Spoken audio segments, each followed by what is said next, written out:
गर्म हो रही हो तो नींद कहाँ आती है। ऐसे ही जागते जागते 1:45 हो गए और सबा ने जो फैसला कर लिया हुआ था, अब उस फैसले पर खुद को कायम रखने की नाकाम कोशिश कर रही थी। सबसे बड़ी रुकावट बानो ही थी, जो कि उसे अपना फैसला तब्दील करने पर मजबूर कर रही थी। ये ख्याल ही उसके लिए तकलीफदा हो रहा था।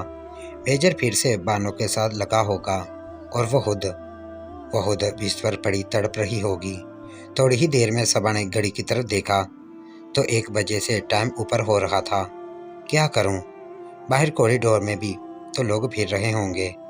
देखती हूँ, फिर उसे फ़ोन कर दूंगी कि बाहर कोई है इसलिए नहीं आ सकती। सबा उठी और अपने बेडरूम से बाहर आई। अपने फ्लैट का दरवाज़ा खोला और आहिस्ता से अपना सर बाहर निकाल कर झांका तो पूरा कॉरिडोर खाली था। कोई भी तो नहीं था बाहर, सबके दरवाजे भी बंद थे। सबा की नज़रें ऊपर जाने वाली सीढ़ियों की तरफ जम गईं। ऐसा करती हूँ, ऊपर जाकर उसे मनाकर नीचे ले आती हूँ। शायद मान ही जाए मेरी बात। और उसकी बात भी तो रह जाएगी ना कि मैं आई हूँ। समझ जाती हूँ ऊपर खतरा है। हाँ, यही ठीक है, ऐसा ही करती हूँ। ये सोचकर आहिस्ता से पूरे ध्यान से इधर उधर देखा और अपने फ्लैट की चाबी से अपना फ्लैट लॉक किया और चोरों की तरह बहुत ही आहिस्ता आहिस्ता आगे बढ़ी। जल्दी से सबा ने पहले 4 स्टेप लिए। जहाँ पर कुछ रोशनी थी, कॉरिडोर की लाइट की और जल्दी से अंधेरे में आ गई। धड़कते हुए दिल के साथ आहिस्ता आहिस्ता अंधेरे में स्टेप चढ़ने लगी। दिल डर रहा था, जिस्म कांप रहा था, पाँव उठाने मुश्किल हो रहे थे। जैसे ही वो ऊपर आखिरी स्टेप से चढ़कर छत पर पहुंची और अंधेरे में इधर उधर देखने लगी। खूब अंधेरा था, कुछ भी तो नजर नहीं आ रहा था। अभी अपनी आंखें फाड़कर इधर उधर देख रही थी कि किसी ने पीछे से उसे दबोच लिया अपनी बाहों में। सबा के मुंह से एक चीख निकल गई, लेकिन वो तो शुक्र हुआ कि उस बंदे ने अपना हाथ सबा के मुंह पर रख दिया हुआ था, वरना अगले ही लम्हे पूरी बिल्डिंग वहीं जमा हो चुकी थी। सबा किस्मलाकर खुद को छुड़वाना चाह रही थी कि उसके कान में आवाज़ आई, क्या कर रही है? अब क्या सारी बिल्डिंग को इकट्ठा करेगी यहाँ पर अपनी के लिए? सबा की जान में जान आई कि ये तो मेजर है। अभी कुछ कहना ही चाह रही थी कि सबा के मेजर ने उसे पकड़ा और छत पर एक तरफ को ले जाने लगा। पूरी की पूरी छत खाली थी, पास एक कॉर्नर में पानी की टैंकी बनी हुई थी और वो भी ऊंचे ऊंचे 4 पिलर पर, जिसके नीचे आराम से खड़ा हुआ जा सकता था। मेजर उसे खींचता हुआ एक पिलर के पास ले आया और इससे पहले कि सबा कुछ बोलती, सबा बोली, पास पास, अब नीचे चलते हैं, यहाँ डर लगता है मुझे, कोई आ गया तो। मेजर अपने हाथ सबा की कमीज के नीचे घुसाते हुए बोला, कोई नहीं आएगा। बेबस होने लगी। जो कुछ सोच कर आई थी वो सब भूलने लगी, अपनी तड़प जागने लगी। उसके हाथ उठे और आयशा से मेजर की कमर के गिर्द आ गए। उसका मुंह खुश्क होने लगा। थोड़ी देर के लिए सबा को चूमने के बाद मेजर ने उसे नीचे को बिठाना चाहा। सबा नीचे बैठकर बोली, क्या बात है, यहाँ क्यों बिठा रहे हो? सबा की बात बहुत धीमी थी। सबा हैरान व परेशान होते हुए, नहीं नहीं प्लीज ये नहीं करवाओ। मेजर ने सबा के सर के बालों को अपनी मुट्ठी में लिया और झटका देकर ऊपर खींचते हुए बोला, क्या ड्रामे करती रहती है हर वक्त, नहीं तो अभी के अभी दफा हो जा नीचे। सबा डर गई। एक तो इस तरह से रात के इस टाइम मैं बिल्डिंग की छत पर मेजर के साथ बैठने से सबा को खौफ आ रहा था। उसका दिल तेजी से धड़क रहा था। अचानक से जैसे सारा तिलिस्म टूट गया। एक आवाज़ के साथ, कौन है वहाँ पर और क्या कर रहे हो रात के इस वक्त बिल्डिंग की छत पर अंधेरे में? जल्दी से सामने आ जाओ, वरना अभी सब बिल्डिंग वालों को बुला लूँगा। इस आवाज़ के साथ ही सबा की तो जैसे जान ही निकल गई। खौफ के मारे सबा की हालत ख़राब होने लगी। जिस बात से वो डर रही थी वही हो गया था। उसने कभी ये नहीं सोचा था कि वो इस तरह मेजर के साथ रात के अंधेरे में उसका चूसती हुई पकड़ी जाएगी। सबा को अपनी ज़िंदगी तबाह होती हुई नजर आने लगी। अशरफ का गुस्से से भरा हुआ चेहरा उसकी आंखों के सामने घूमने लगा। पूरी बिल्डिंग के लोगों के सामने वो मुजरिम की तरह खुद को खड़ा हुआ देख रही थी। सबा का सांस रुकने लगा। आवाज़ दोबारा आई, अबे बोलते नहीं हो? और ये कौन है जो नीचे बैठी हुई है? अबे कौन है तू? इधर क्यों नहीं आ रहा? मेजर ने भी अपना शर्ट ऊपर कर लिया था। वो समझ चुका था कि ये कौन है। मेजर, अबे दीनू क्या शोर मचा रखा है? अपनी बकवास बंद कर और चुप करके जा। जी हाँ, ये दीनू था, बिल्डिंग का गार्ड, बानो का शौहर, जिससे वो बहुत ही नफरत करती थी। और अब उसी के शौहर के हाथों वो रात के इस वक्त मेजर का चूसते हुए पकड़ी गई थी।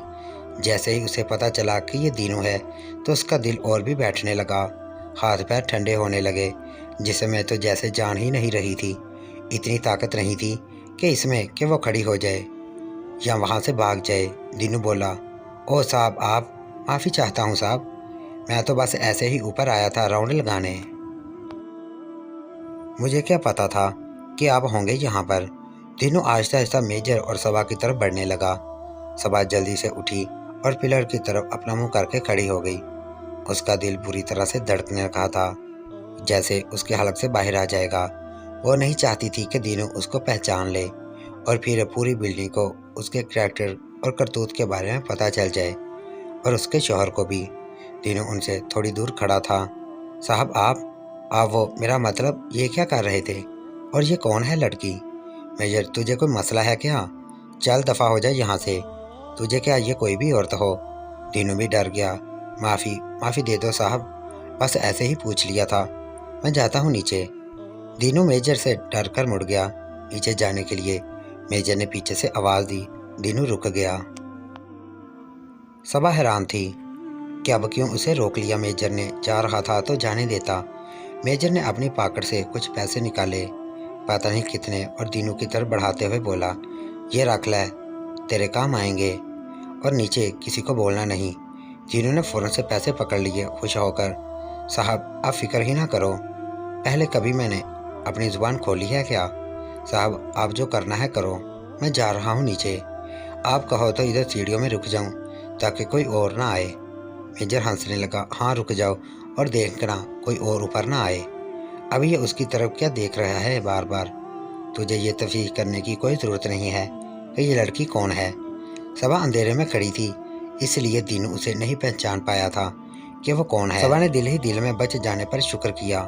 दीनू ने एक नज़र दोबारा उसकी तरफ डाली और फिर सीढ़ियों की तरफ बढ़ गया। सबा अब यहाँ ऊपर नहीं रुकना चाहती थी, उसे डर लग रहा था। जैसे ही दीनू वहाँ से हटा तो मेजर ने दोबारा से उसे अपनी बाहों में खींच लिया। चल, अब कोई नहीं आएगा। सबा खौफ के मारे कांपती हुई बोली, नहीं नहीं, अब यहाँ नहीं, चलो नीचे चलते हैं, प्लीज़ नीचे चलो। सबा बोली, लेकिन वो वहाँ सीढ़ियों में खड़ा सुन रहा होगा सब कुछ। प्लीज़ नीचे चलते हैं। मेजर, अरे सुनने देना, उसे नहीं पता तो कौन है। ये सबा के मुँह से सिसकारियाँ और हल्की हल्की चीखें निकलने लगीं। जैसे ही सबा को अपनी ऊंची आवाज़ आई तो उसने मुड़कर टेरेस की तरफ देखा तो उसे वहाँ दीनू का भारी भरकम जिस्म नजर आया। अचानक से सबा घबरा गई। अपनी खुलती हुई को देख रहा था। कोई बात नहीं, देख रहा है तो देखने दो, उसे ये नहीं पता चल सकता कि तुम कौन हो। बेचारे को एंजॉय करने दो। सबा की नज़रें भी दीनू पर जमी हुई थी। अंधेरे में उसका चेहरा नजर नहीं आ रहा था। चल नीचे चलते हैं। सबा ने वहीं फर्श पर पड़ी हुई अपनी शलवार उठाई और पहनने लगी। मेजर ने दीनू को आवाज़ दी, अब देख लिया सब तो चल दफ़ा हो जा नीचे। मेजर फिर सबा से बोला, मैं उसे नीचे लेकर जाता हूँ, तो ये मेरे फ्लैट की चाबी पकड़ और सीधी मेरे फ्लैट में चली जा, मैं इसे नीचे छोड़कर आता हूँ। ये कहकर मेजर सीढ़ियों की तरफ बढ़ गया और कुछ ही देर इंतजार करने के बाद सबा भी अपने कपड़े दुरुस्त करके बहुत ही आहिस्ता से नीचे उतरने लगी। दिल एक बार फिर से डर रहा था, लेकिन उसे तसल्ली हुई कि नीचे कोई नहीं था।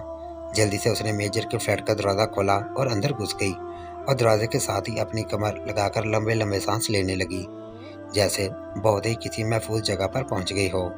अंदर जाकर मेजर के फ्रिज से पानी निकालकर पीने लगी और मेजर का इंतज़ार करने लगी। मेजर के फ्लैट के सेटिंग रूम में बैठकर पानी पीते हुए सबा को कुछ ही देर पहले हो चुके वाक़यों को सोच रही थी। इसकी अगली किस्त देखने के लिए हमारे इस चैनल को सब्सक्राइब करें।